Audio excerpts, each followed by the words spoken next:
سے میرا مذاق اڑایا، یہ ظلم نہیں؟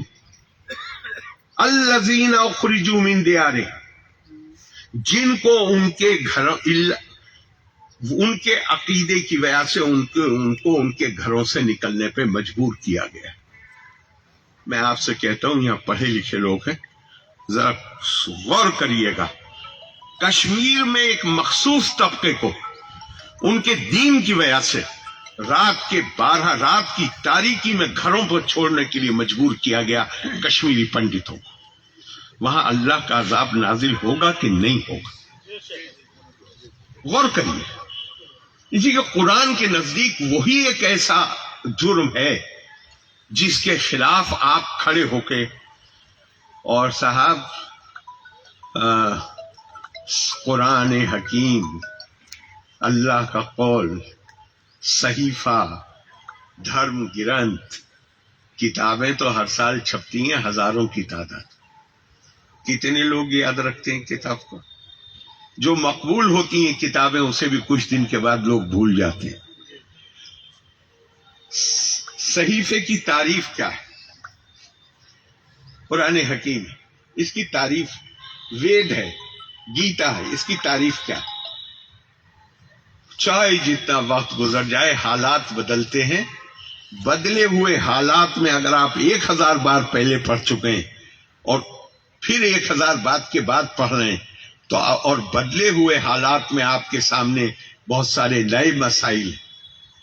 صحیفے کی تعریف یہ ہے، جتنی بار پڑھیں گے آپ اسے، اس میں کوئی نیا معنی مل جائے گا جو آپ کے لیے مددگار ثابت ہو۔ یہی تو صحیفے کی تعریف۔ اور اس کو دوسری طرح مت لیجیے گا، لیکن میں ابھی ہمیں فکر ہونی چاہیے۔ ایسا نہیں کہ کوئی میں کسی کا مذاق اڑانے کے لیے کہہ رہا ہوں، نہیں۔ ہمارا پڑوسی ملک ہے، اگر اس کے ٹکڑے ٹکڑے ہوتے ہیں تو ان کے پاس ایٹمی ہتھیاروں کا ذخیرہ ہے، کون اس کا مالک بنے گا؟ کیا اس کا استعمال ہوگا؟ کس قسم کے لوگوں کو آلریڈی وہاں بات شروع ہو گئی ہے کہ اپنی ایٹمی ٹیکنالوجی کو دوسروں کو بیچنے کے لیے کن کے ہاتھ میں جائے گی وہ ٹیکنالوجی؟ ہمیں فکر ہونی چاہیے۔ ہم نہیں چاہتے وہ ملک ٹوٹے، ہماری مرضی کے خلاف بنا وہ ایک الگ بات ہے، لیکن آج کی تاریخ میں جو حالات ہیں، میں ریٹ ویٹ میں نہیں جاؤں گا کہ آٹے کا ریٹ کیا ہے اور کیا کیا ہے، لیکن یوٹیوب پہ جائیے وہ کہہ رہے ہیں کہ دل چاہتا ہے کہ بھی کوئی طریقہ ہے ایسا کہ ہم سرحد پار کر کے ہندوستان میں چلے جائیں۔ یہ باتیں ہو رہی۔ میں اسی بیچ میں کوئی اب سے کوئی 20-25 دن پہلے یا مہینہ بھر پہلے اللہ نے توفیق دی ہے، اور توفیق نہیں دی، آپ کے سامنے بالکل اعتراف کرتا ہوں کہ 1986 وہ زمانہ تھا کہ اللہ نے اگر مجھے یہ توفیق نہ دی ہوتی کہ میں قرآن پڑھوں تو میں شاید یہ کہہ دیتا کہ اگر کوئی دین ایسا ہے کہ جو ایک مجبور اور مظلوم عورت کو جس کے پاس 2 وقت کی کھانے کی روٹی کا ذریعہ نہ ہو، اس کو 170 روپے دیے جانے کی اجازت نہیں دیتا، تو یار ایسے دین سے میں تعلق نہیں رکھتا، میں یہ کہہ دیتا۔ لیکن اللہ کا لاکھ لاکھ کرم ہے، مجھے توفیق ہوئی کہ مجھے پڑھنے کا شوق ہے بچپن سے، اور میں نے اس کے بعد میں کہی یہ تو خود ساختہ جو ٹھیکیدار ہیں، یہ تو ان کے دماغ کی اپج ہے۔ قرآن تو جتنی بار عبادت کی بات نہیں کرتا، اس سے زیادہ بار بات کرتا ہے غریب کے اوپر پیسہ خرچ کرنے کی۔ حضور صلی اللہ علیہ وسلم ہجرت کر کے تشریف لے گئے۔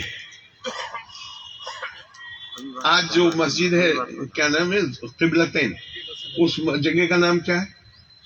اب وہاں پہ پہلا قیام ہوا، اور جی یس، وہاں پر پہلا مقام ہوا۔ وہاں سے جب جس جگہ آج مسجد نبوی ہے، جب وہاں تک کے لیے گئے تو حضور صلی اللہ علیہ وسلم سیرت کی ساری کتابیں کہتی ہیں کہ حضور صلی اللہ علیہ وسلم کی زبان مبارک پر جو جملے تھے وہی بار بار دہراتے تھے، یا ایھا الناس، افشوا السلام، آپس میں امن پھیلاؤ. ایھا الناس، مسلمانوں کو نہیں کہہ رہے، اے لوگو، یا ایھا الناس، اے لوگو، افشوا السلام، شانتی پھیلاؤ. وَأَطْعِمُوا الطَّعَامَ، بھوکے کو کھانا کھلاؤ. وَصِلُّوا الْأَرْحَامَ، جو ماں جائیں ہیں ان کا حق ادا کرو. وَصَلُّوا بِاللَّيْلِ وَالنَّاسُ نِيَامٌ، اور جب دوسرے لوگ رات میں مزے کی نیند لے رہے ہوں اس وقت تم اللہ کے حضور اپنا سر جھکا دو. تدخلوا الجنت بسلام، اور اتنا کافی ہے. خود قرآن کہتا ہے کنتم خیر امت اخرجت للناس. مسلمان پیدا، قرآن کے مطابق مسلمان پیدا نہیں ہوتا ہے، اس کے لیے لفظ ہے یا ایھا الناس انا خلقناکم من، جو ایک عورت سے پیدا کیا. یہاں لفظ استعمال کیا ہے کن، خیر اخرجت، کیونکہ یہ آئیڈیا کنتم خیرہ، تمہیں آرگنائز کیا ہے کام کے لیے، انسانوں کی بھلائی کرنے کے لیے، مسلمانوں کی بھلائی کرنے کے لیے نہیں کہا.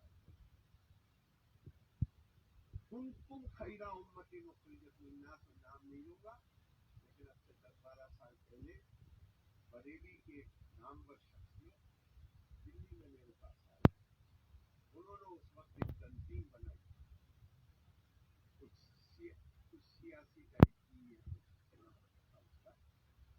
وقت بھی یاد ہے مجھے، ڈائری میں بھی لکھا ہوا ہے 2012 نام نہیں ہے.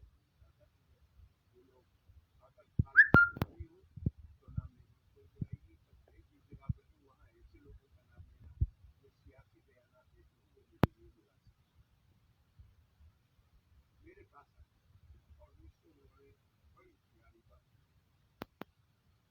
ایسی باتیں کری جو میری انا کو فقیر آج بھائی آپ کو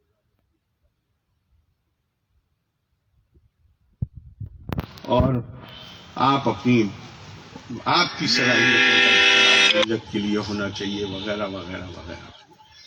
میں نے کہا آپ سب بات منظور آپ کی، آج ہی قبول. آپ ایک بات قبول کر لیجیے. بولے کیا؟ میں نے کہا میں آپ کی تنظیم کا آرڈینری ممبر بننے کو تیار ہوں، کوئی پرابلم نہیں. آپ قرآن کی اس آیت کو تسلیم کر لیجئے، کنتم خیر امت اخرجت للناس، ہم انسانوں کے لیے کام کریں گے بغیر کسی بھید بھاؤ کے، اپنے لیے کچھ نہیں مانگتا. میں نے کہا میں نے پھر ایک حدیث بھی، ہاں میں نے ایک حدیث بھی سنائی انہیں.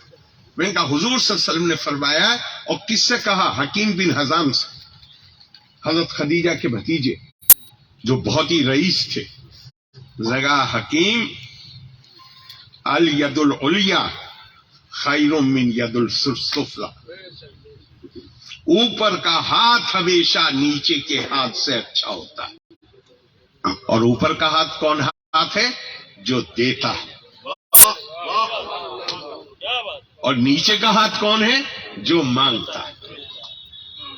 میں نے کہا اس کو اپنا اصول بنا لیجئے، میں آپ کے ساتھ.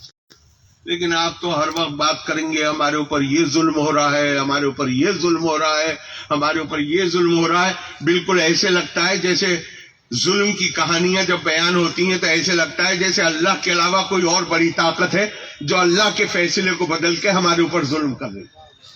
ارے بھیا، توحید کا عقیدہ یہ ہے کہ اگر میرے اوپر مصیبتیں آ رہی ہیں تو وہ میرے اعمال کا نتیجہ ہے. اپنے اعمال پہ نظر ڈالو، اپنے آپ کو درست کرو. اور صاحب مت بھولیے، کبھی مت بھولیے، انسان کو جو چیز فری میں ملتی ہے وہ اس کی قدر نہیں کرتا. مانیے یوگر میں پیدا ہوئے ہوتے، تھوڑی دیر کے لیے مانیے، چھوڑ دیجئے میں اس کی بھی بات نہیں کرتا، یوگر کی چائنا کی بھی بات نہیں کرتا. تھوڑی دیر کے لیے مانیے